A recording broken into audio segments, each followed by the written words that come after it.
on a vu effectivement dans la table ronde ce matin que la data, l'intelligence artificielle levait beaucoup de questions en filigrane, des questions juridiques, des questions réglementaires. Effectivement, qu'on se le dise, pendant longtemps, l'hôpital était quand même beaucoup tourné, en tout cas en matière de numérique, tourné sur lui-même. En termes de captation d'informations, transport, stockage, analyse, les systèmes d'information étaient surtout, on va dire, en circuit fermé. Les contraintes étaient surtout technologiques, les services informatiques étaient alors de petites unités, surtout composées d'experts techniques, et l'utilisation du numérique, du digital, comme on disait encore il y a quelques années, par les professionnels soignants comme administratifs, était assez limitée. Aujourd'hui, l'hôpital numérique, les logiques de parcours de soins, les liens ville-hôpital, l'utilisation croissante du numérique, l'interconnexion des systèmes, les masses de données ont, vous l'avez tous remarqué, redistribué les cartes, obligeant les hôpitaux à ouvrir leur système d'information. Et comme toute ouverture, ça ne va pas sans mal, parce que qui dit ouverture dit forcément augmentation du risque, augmentation de la menace, augmentation de la vulnérabilité. Et donc, au regard de la multiplicité des attaques, on verra ensemble tout à l'heure, grâce au témoignage de nos intervenants, que ça n'est pas une vue d'esprit, mais que c'est une vraie réalité, la sécurité des systèmes d'information est devenue un enjeu majeur pour les hôpitaux et tous les professionnels que vous êtes. Et en parallèle, de nouvelles réglementations, ou l'évolution de certaines réglementations, qu'elles soient nationales ou européennes, ont multiplié les exigences, imposé des nouveaux process juridiques dans le traitement des données et leur sécurisation. De facto, elles ont imposé aussi chez les acteurs, chez vous professionnels, une évolution, une transformation de vos compétences.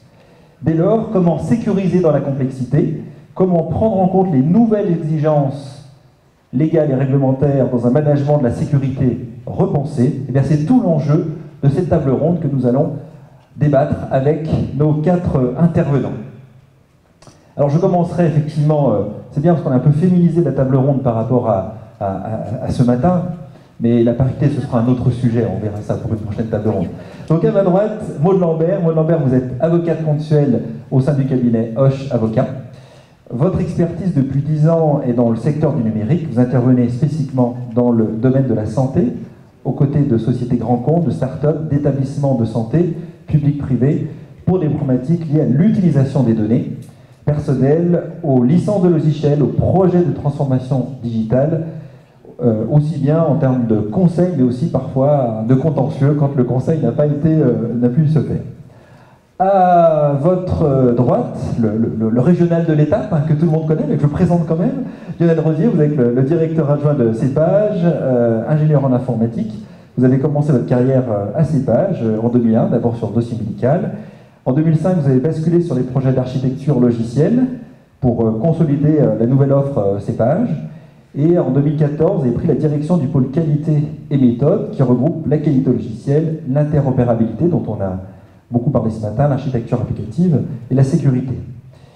Et aux côtés des RSSI, vous construisez le plan stratégique sécurité afin de répondre aux différents enjeux liés à la sécurité pour pouvoir continuer à apporter une forte valeur ajoutée à vos adhérents. Et depuis septembre, vous êtes directeur adjoint de CEPAGE.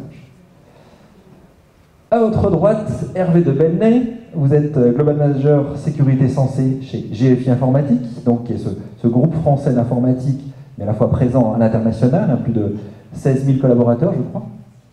Diplômé de l'École centrale de Lille, vous avez d'abord exercé dans l'industrie et les collectivités locales, et depuis 10 ans maintenant, vous intervenez dans le secteur de santé autour des questions de la convergence des systèmes d'information, donc des problématiques de sécurité, ça tombe bien, c'est le sujet du jour, ainsi que des thématiques liées à l'innovation et à l'e-santé. Et vous avez aussi participé à la rédaction de livres blancs autour de la transformation numérique du parcours de vie. Et pour terminer la présentation de cette table ronde, Sébastien Moret, vous êtes le responsable de la sécurité des systèmes d'information au CHU de Dijon. À ce titre, vous avez 2 missions principales en tant que RSSI et responsable adjoint du département technique. Vos responsabilités vont sur le département technique, aussi bien sur la partie réseau, infrastructure, serveur de cloud privé, infrastructure de stockage, messagerie, administration, exploitation des systèmes, des serveurs, les applications métiers bien évidemment, et les intégrations applicatives. Et en tant que RSSI, vous animez le comité opérationnel SSI et vous participez à la CSIM. C'est bien ça. Voilà. Maintenant que les présentations sont faites,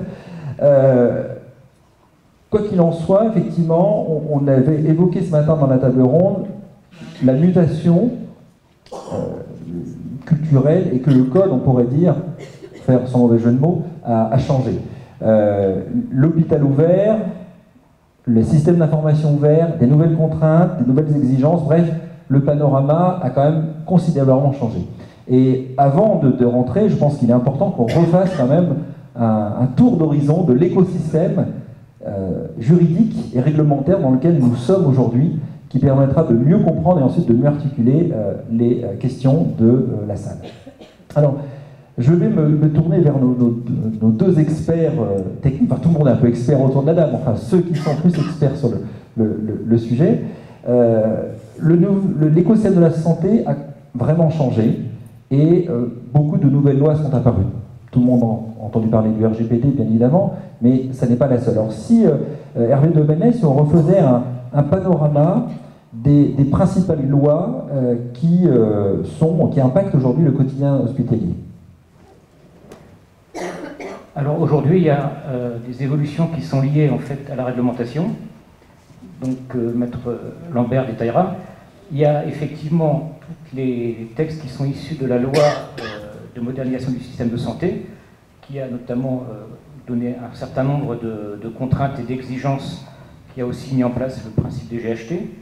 Il y a effectivement ce que l'on appelle le RGPD, qui est structurant, qui est applicable depuis le mois de mai, et qui a aussi vu une modification de la loi informatique et liberté, qui notamment concerne les données de santé. Il y a effectivement une autre directive européenne qui s'appelle la directive Nice, alors NIS, hein, c'est pas comme la ville, qui pose le principe de ce qu'on appelle les opérateurs de services essentiels. Les établissements de santé sont des opérateurs de services essentiels. Donc ces trois textes, avec leurs décrets d'application, les multiples arrêtés, sont applicables aujourd'hui et imposent des nouvelles contraintes qui sont multiples. Donc ça, c'est le premier enjeu. À côté de ça, il y a des exigences réglementaires et des exigences qui sont imposées par le ministère, puisque, en fait, globalement, on pousse les hôpitaux à s'ouvrir à la ville. Donc le projet hôpital numérique va se réincarner en projet open. Le projet open va rajouter un certain nombre de domaines de prérequis et parmi ceux-ci, il y aura obligation de transmission d'un certain nombre de documents aux médecins traitants, d'échange avec la ville. Donc les exigences qui sont posées par le ministère, outre la problématique aussi de la certification hébergeur données santé, hein, puisque vous savez qu'il y a eu de vastes débats sur le fait de savoir si l'établissement support des GHT était effectivement concerné par cette réglementation. En fait, la réponse à ce stade est oui, ce qui implique de base de toute façon que vous soyez ISO 27001 pour pouvoir accéder à cette certification. C'est quelque chose qui est lourd, qui est coûteux et qui nécessite d'avoir les compétences pour le mettre en œuvre. Donc, en synthèse, il y a des multiples obligations qui sont une foultitude de textes de loi, plus des exigences ministérielles qui sont toujours plus nombreuses et qui vous forcent à ouvrir vos systèmes d'information vers l'extérieur, alors même que la sécurité, les menaces sont des sujets qui deviennent de plus en plus cruciaux. Donc on a le cœur du problème est là en fait.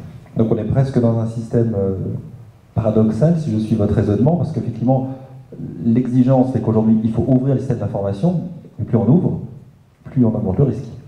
Alors d'une part, il faut ouvrir son système d'information, donc on est en zone de risque, et en plus, on demande de faire converger des systèmes, donc on demande aux hôpitaux de mettre en œuvre des projets un petit peu complexes.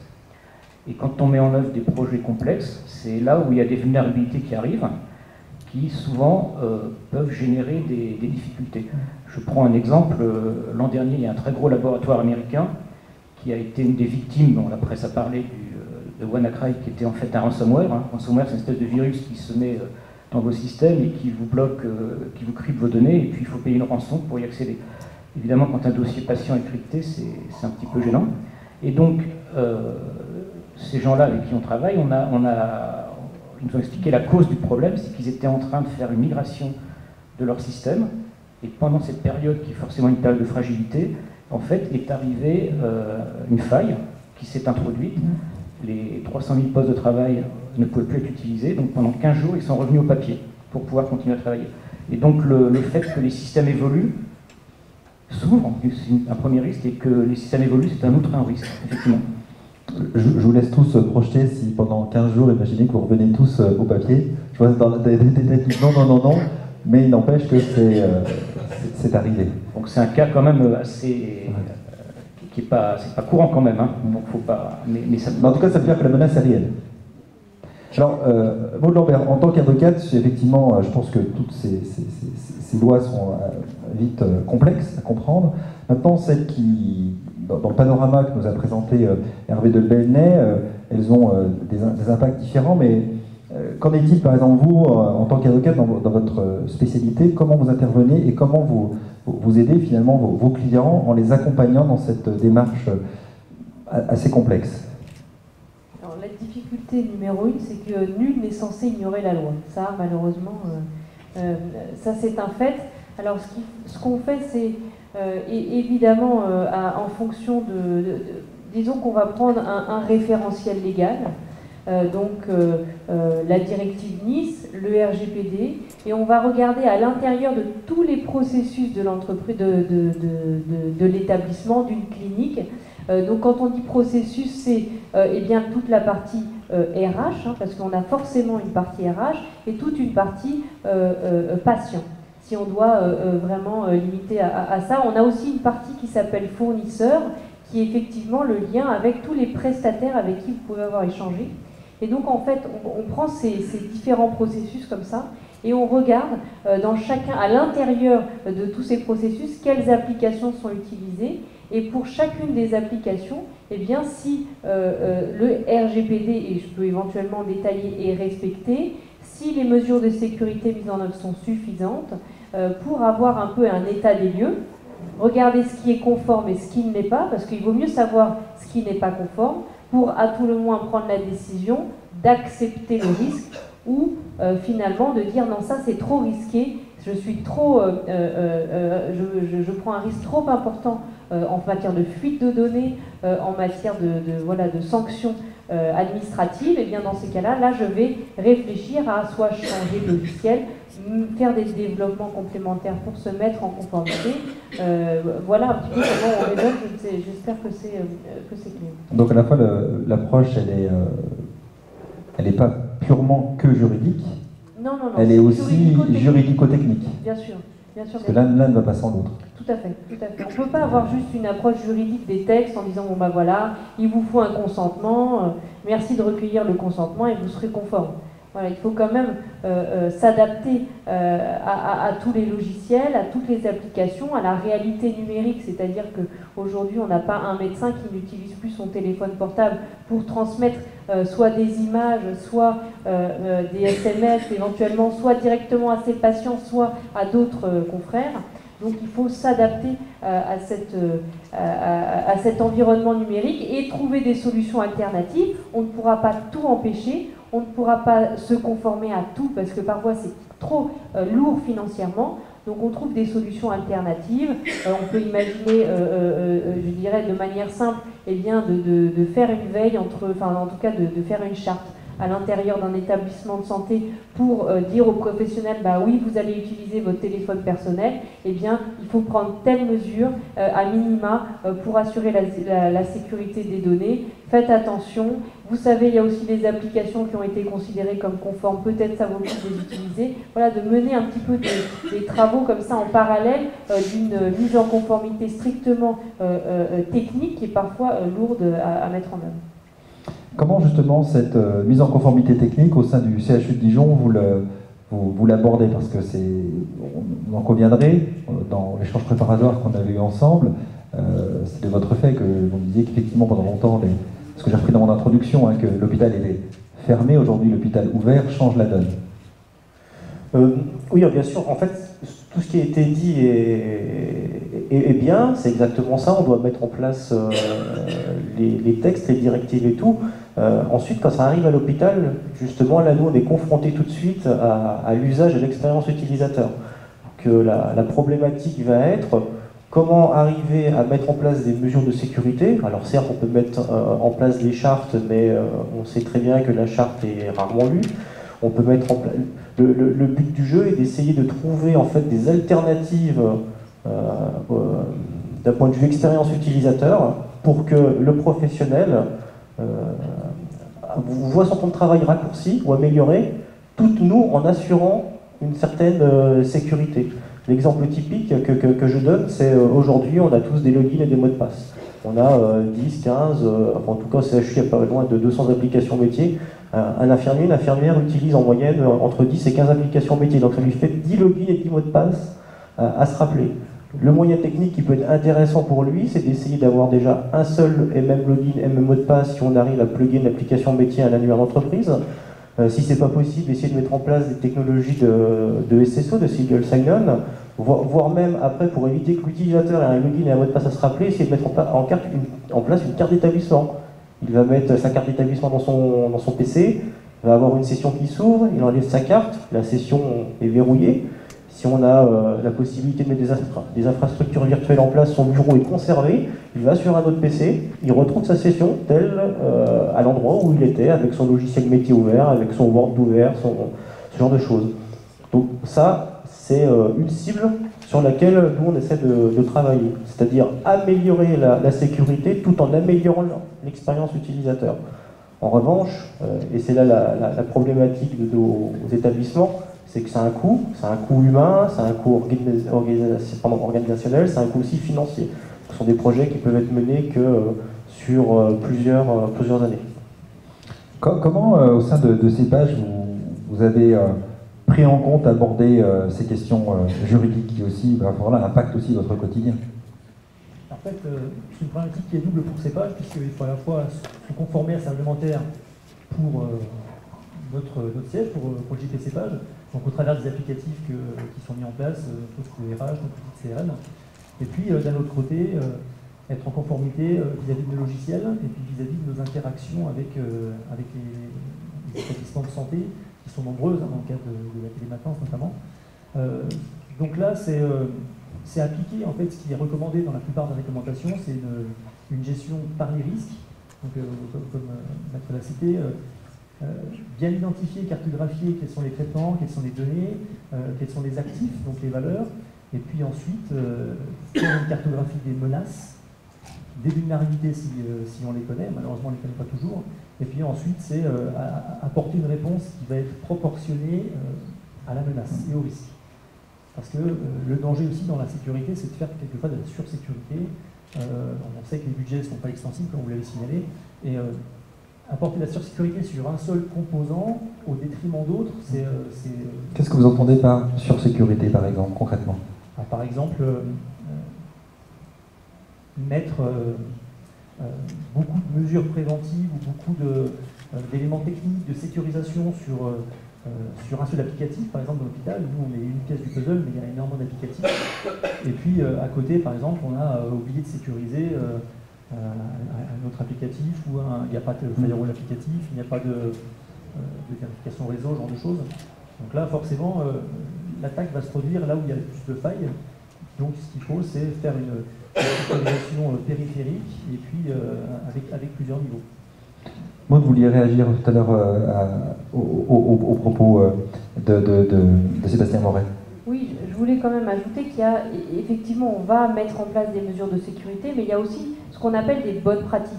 C'est-à-dire qu'il est quand même possible, dans un établissement, dans une clinique, de mettre en place 10 bonnes pratiques qui vont rejoindre effectivement des principes vis-à-vis de la sécurité des données personnelles. Si je dois prendre un exemple assez simple, c'est que chaque médecin va se laver les mains avant de changer, d'avoir une consultation avec un nouveau malade. C'est une bonne pratique, s'il est logique qu'il se lave les mains pour éviter de transmettre des microbes. Donc, si on prend la même chose en matière de données personnelles, eh bien c'est une prise de conscience individuelle de la nécessité d'assurer une protection des données personnelles au sein d'un établissement, que ce soit celle d'un salarié ou celle d'un patient évidemment, et donc il y a des bonnes pratiques, je dirais de base, qu'il est possible voilà, d'instaurer quand on se lave les mains, voilà, tout simplement. Comment justement, je voulais réagir Hervé, sur ces questions des bonnes pratiques, comment chez GFI vous les abordez? Oui, quand on parle d'incidents de sécurité, on a souvent l'idée de ce que l'on voit dans la presse, les attaques massives de ransomware, enfin tout ce que l'on voit qui existe. Hein.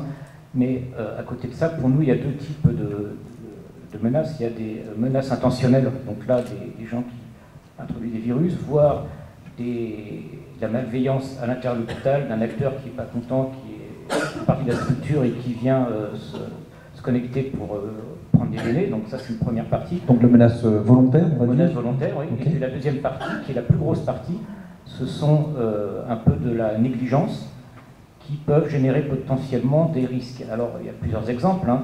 Ça peut être l'exemple de quelqu'un qui ne se souvient plus de ses mots de passe et qui met un post-it dans l'entrée de son bureau avec son code mot de passe. Donc là, effectivement, c'est générateur de situations à risque. Ça peut être... Mais ça sent le vécu en même temps, hein. Bah, on a vu pas mal de situations. Je vois quelques-uns dans la salle, donc oui. Ça peut être par exemple dans l'unité de soins, donc le personnel soignant est avec le chariot et il y a le portable qui est effectivement sur le chariot. La personne arrive devant la chambre et pour entrer, évidemment, elle s'est connectée sur le dossier de son patient qu'elle va voir. À ce moment-là, elle est appelée pour aller faire autre chose et elle oublie effectivement de se déconnecter. Donc à ce moment-là, potentiellement, quelqu'un qui est là dans le couloir à se balader peut aller effectivement voir ce qu'il y a dans le dossier. Alors ça peut éventuellement être potentiellement générateur de problèmes, et voir si c'est une personne particulièrement tordue, il peut éventuellement aller modifier des données.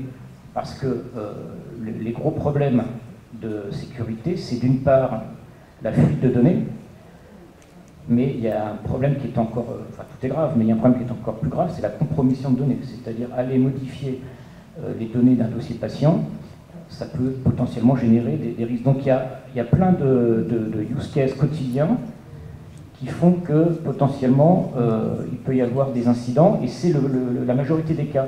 Et là, donc, il y a effectivement des plans de sensibilisation, on en parlera je pense après, qui sont à mettre en œuvre. Vous voulez réagir? Oui, le cas de modification de données est un cas d'ailleurs qui est connu et qui est pris en compte au niveau du ministère de la Santé. Aujourd'hui, il y a des exploits possibles pour modifier par exemple des données d'équipements biomédicaux ou pour prendre même la main sur par exemple des pouces seringues.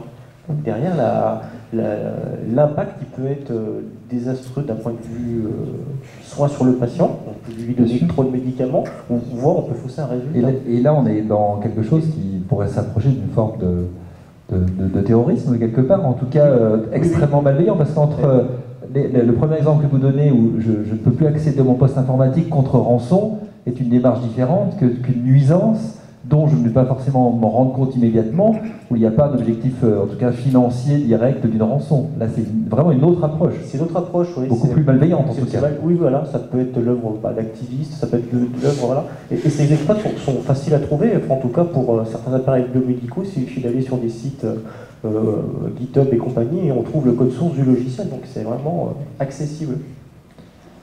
C'est assez effrayant ce que vous dites. C'est bon. Et c'est, voilà, après, c'est pour ça qu'on essaie d'interdire de plus en plus les clés USB, parce que c'est un vecteur important d'arrivée de virus, ou en tout cas de logiciels malveillants. La sécurité périmétrique, c'est d'essayer d'isoler de plus en plus ces équipements derrière des dispositifs techniques de sécurité. L'histoire des hôpitaux a montré que, informatiquement parlant, en gros, tout équipement avait possibilité de discuter avec n'importe quel autre équipement. CHU de Dijon, c'est 4500 PC, c'est 2000 imprimantes, c'est 500 serveurs. Historiquement, tout le monde, potentiellement, peut discuter avec tout le monde. Aujourd'hui, on travaille sur ce qu'on appelle de la microsegmentation réseau. On va créer des bastions d'administration, on va créer des zones DMZ, des choses comme ça, pour éviter la propagation, ou en tout cas la ralentir. Une propagation virale de WannaCry, c'est en quelques minutes, on peut se retrouver avec un ASI totalement chiffré. Avec ce genre de technologie, ça pourrait prendre des heures, voire des jours. Donc on a aussi la possibilité de... En compartimentant... On compartimente un petit peu comme dans un château fort, ou un petit peu comme... voilà.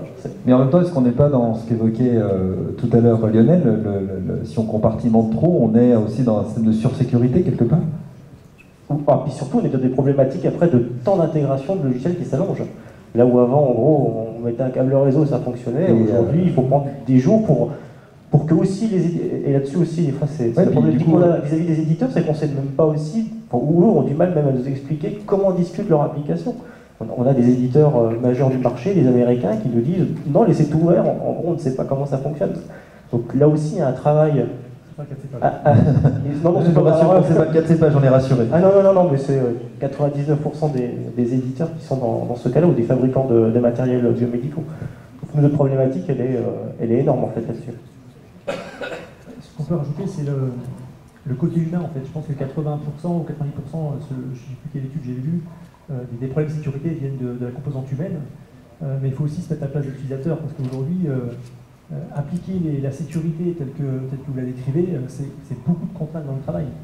Donc tant qu'on n'aura pas mis aussi d'innovation sur la sécurité pour outiller ça correctement, les utilisateurs trouveront toujours un moyen de contourner et du coup générer de nouvelles failles.